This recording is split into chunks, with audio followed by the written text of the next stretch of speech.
Hey, welcome back to the Guillemot Kayaks Workshop. I'm Nick Schade and I'm continuing to work on the microBootlegger Sport strip-built sea kayak. I'm in the stage of the project where there's a lot of small things that don't actually take that long to do, but then I have to wait for epoxy to dry. And so I'm probably going to be in the stage of the process where I'm not going to be posting videos every day. I hope you don't mind. So today I'm late getting into the shop and there's a couple things I want to get done just so I can get that epoxy to be cured and ready to go for the next day. So I want to get studs for the foot pegs installed. I want to get some more epoxy on the seat, and I think that'll be about cover it for today. But again, I might spread this episode out over a couple days. We'll see how it goes. I'm going to be installing these Yakima foot pegs in this kayak. I usually do it the standard way where I drill a hole through the boat and run these bolts through from the outside. And honestly, I think that's the most practical way to do it. It makes them the easiest to service because, again, if anything should happen to these foot pegs, all you need to do is undo the bolts from the outside and it's very easy to take care of. But I decided just for appearance sake, I do a blind installation, so not have any bolts visible from the outside. So I'm going to use these glue-on studs. Basically, they have a big surface area here with holes through it that'll accept a lot of glue, and those will get glued to the side of the boat. And with those, I can then run those bolts through the end of the foot pegs and bolt them down that way. The downside of this is this bolt's way under the front deck, and reaching it is really pretty tricky. So servicing these once they're installed is not the easiest. But I do like these foot pegs because they are generally pretty much service free. They're strong aluminum rail. They use a plastic foot peg here, but it's a fiber reinforced strong plastic foot peg. Fairly easy adjustment. You do need to keep this little lock lever lubricated so it drops in easily, but they work well. I've been using these foot pegs for like 30 years. The plan of attack here is locate these studs where they need to be, prepare the surface area for that, mask it off. Right now these use a 1/4-20 bolt through it, and these are 1/4-20, so I'm going to have to drill these bolt holes out a little bit larger, and eventually I'm going to want to cut away here so I can get a nut on that. Right now the nut would be buried down in there and hard to access. And also, because this is going to be fairly hard to access from the cockpit, I'll end up cutting the far end, the one deepest under the deck, as a slot. So I could have a nut on here already and it would just be a matter of sliding this on there and then tightening that nut instead of trying to reach with the nut all the way down into the boat. I only need to reach with a wrench. So that'll be a slot at this end, bolt hole at this end, and that should work great. So I need to prep the boat, prep these, and we'll see how it goes. Start by drilling out this hole. This is a 1/4-inch hole. I'll drill it out to next size up.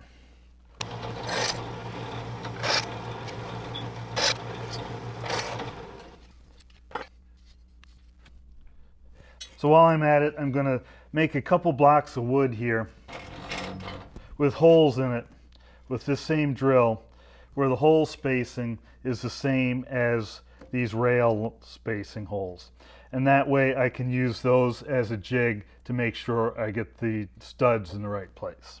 Just make it so the drill will stop before it goes all the way through.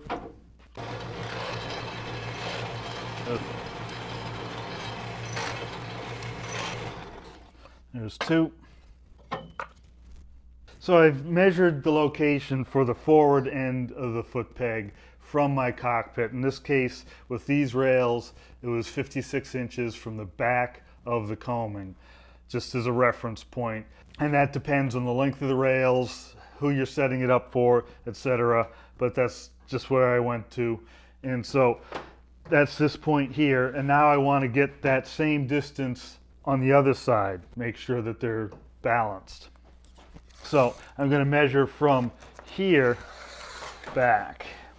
So to this, the back edge of this is 58 3/8. So going here, 58 3/8. It's right there. So that means I'm going to mount one there and the other right about there. Get them evenly spaced down from the edge. I'm just going one inch down from the part line. So I'm just going to make a mark for the location of each of these.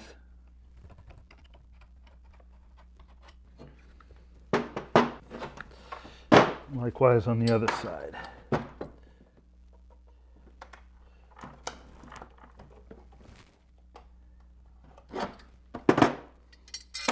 So now I want to scuff up that area so when I go to glue them down, they'll be able to make a good bond with the surface of the boat.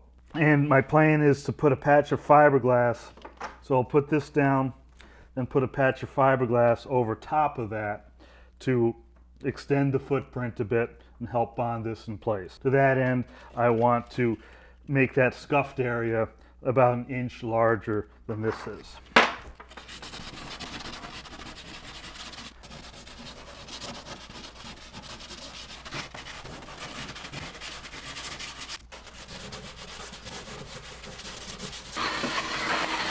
Now clean that off with some denatured alcohol.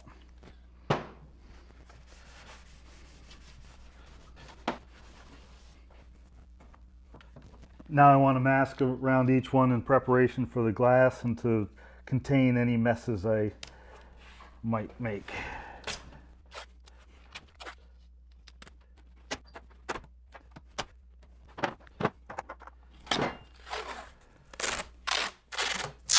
I'm going to be epoxying these studs up in place. I don't want to mess with the threading, so I'm going to put a little bit of tape around the thread just to protect the thread. Actually, I'm thinking I might cut these studs shorter. Let's think about that. Yeah, these studs, I could keep them this long and then put the bolts, the nuts out here. That would work, but it's not really a great place to have that nut bite in. There's just not a lot of flat surface area. Maybe if I put a washer there, I don't really like the way that works. So I think what I'm going to do is cut these off about a 1/2 inch to make, these are 1-inch studs now. I'll go with 1/2 inch studs. And then I'd cut the ends of these off, something like this. So that way I can get right down flat in that surface right there. And that'll be a better connection. But at this point, before I mount those studs, I need to get them to the right length. By putting the nuts on here, I've determined where the cut's going to be, which can be really hard to do with a threaded rod. And also, after this piece has been cut, and I take those nuts off, it'll clean up any buggered up threads I may have made. Part of the reason for cutting it on the drill press is right now I don't have a good vise. And so drill press works as a good vise. Hard to get it started. There we go.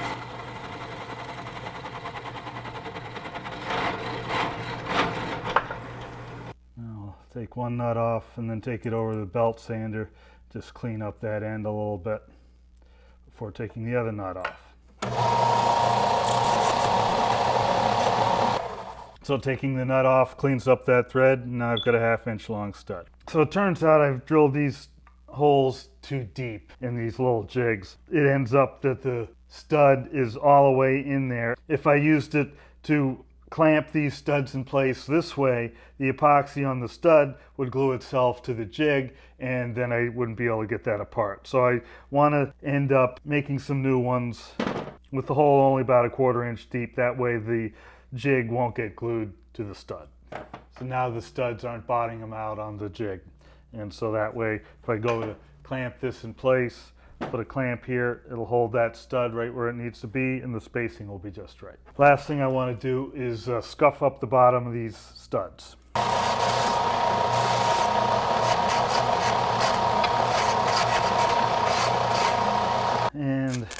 get some tape around those threads.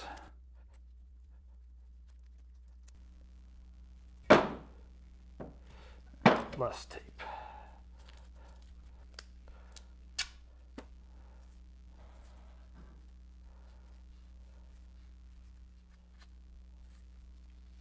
All right, that should work well. Still fits on my jig.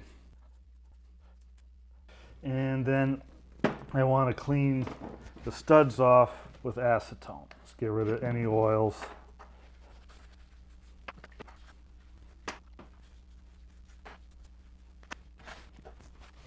I'm going to glue the studs down with G-Flex by West Systems. It is a flexible epoxy, and that's desirable in this situation because the wood and carbon Kevlar here is going to flex differently than the stainless steel of the bottom of this stud. And I don't want that flexing to end up breaking the bond between them. So having an epoxy that's got a little bit of give to it is a beneficial thing. This is a 1-to-1 mix.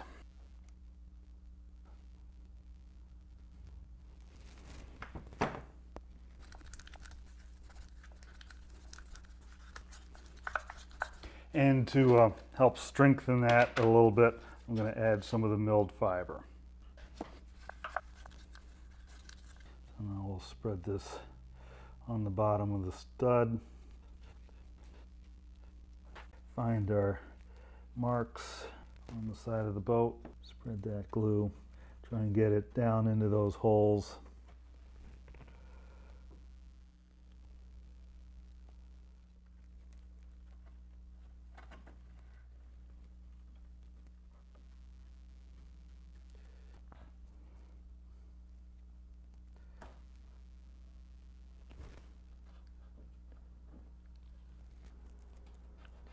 So I've mixed up some standard epoxy and I have some little patches of fiberglass here. I want to poke a hole through the fiberglass and place this over the stud. And now wet out that glass.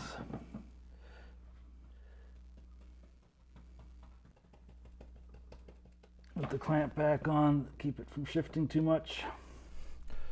And repeat for the next.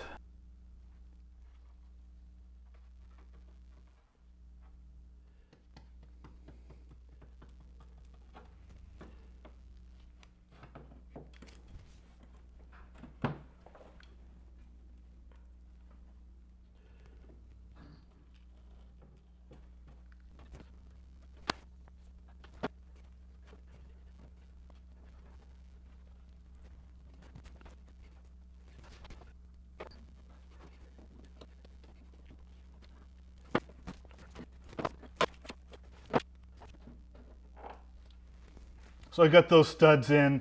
That's about all I have time for today, given the other stuff that was going on today. But that's good. That's the last major thing that needs to go inside the boat before I can prep for finishing. I need to get some finish on the inside of the boat, and once the inside is finished, I can think about putting the boat together and get the deck and hull rejoined together.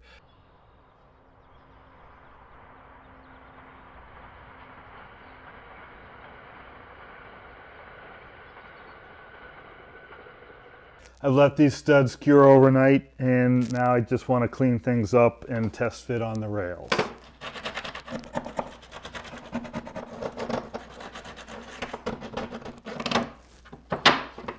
That ought to work pretty well.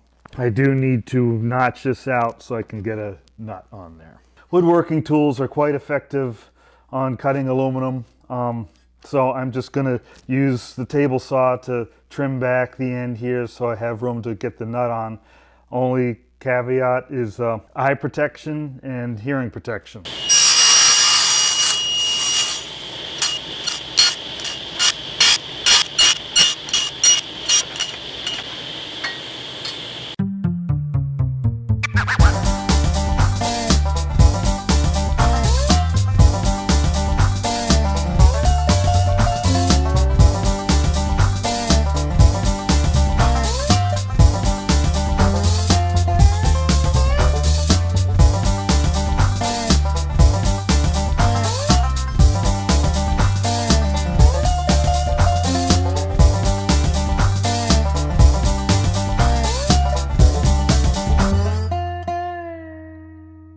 I'm going to be applying a clear coat to the interior as protection against UV. Epoxy doesn't like ultraviolet, and Kevlar doesn't like ultraviolet.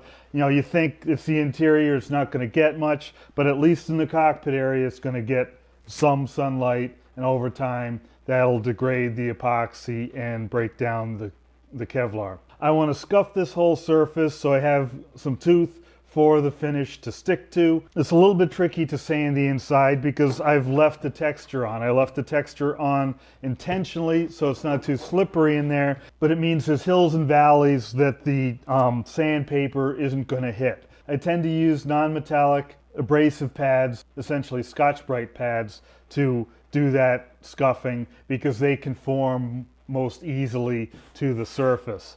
And so that's just what I'm going to do now, go over the whole thing. There are some places, for example, where I have the overlapping cloth, the tail ends of the edge of the cloth here stick up a little bit, so I want to sand those down and make it smooth. So there's nothing rough in here for the paddler's feet to hit. Foot pegs are going to be right in here, so sometimes somebody's feet may end up right on this edge. We don't want that too rough, so we'll work on that. So I'm going to hit those edges of the cloth with 120 sandpaper on a very flexible, soft pad.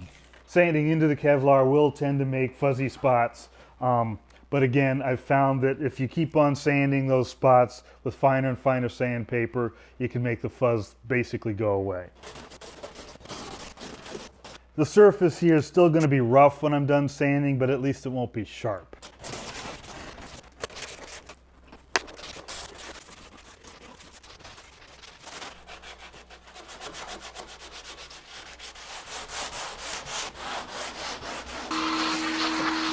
So as I was ordering my Scotch-Brite pads, Amazon came up with this suggestion of this Scuff It Paint Prep Gel.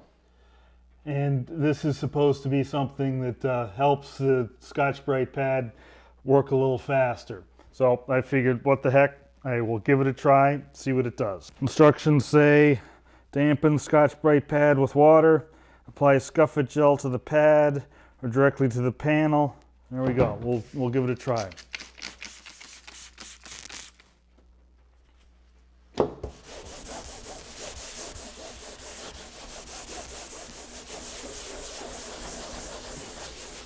So I just want to see if this is doing what I want. So drying it off, and yeah, I'd say that the gloss is gone. You know, it's a satin finish at this point now, where this was very glossy. This is not glossy at all. So that's ideal, perfect.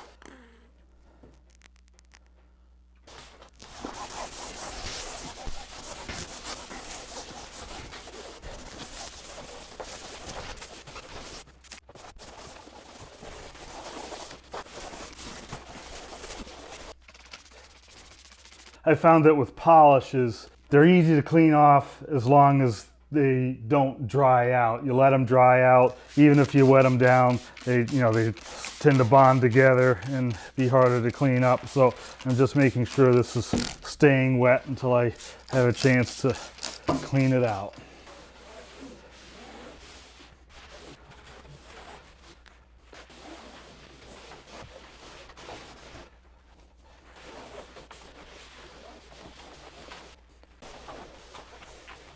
It looks like it's done a good job of taking that gloss off.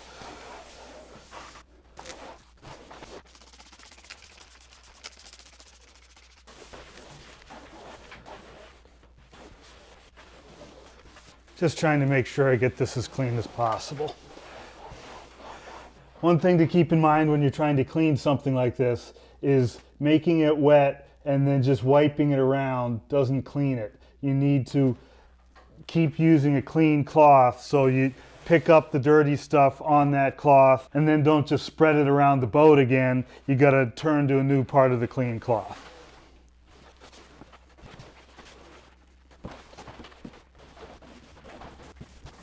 I think that system worked pretty well. It's a new experiment for me to be using this Scuff It paint prep gel. I'd say it definitely helps. It makes things go quicker and does a better job of getting down into the valleys in the weave. And so I'm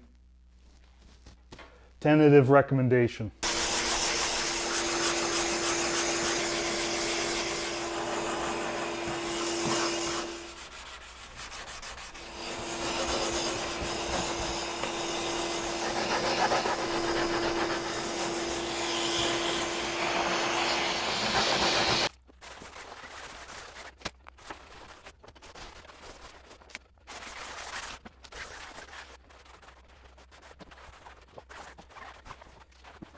So with it all scuffed out, the interior should be ready for a finish.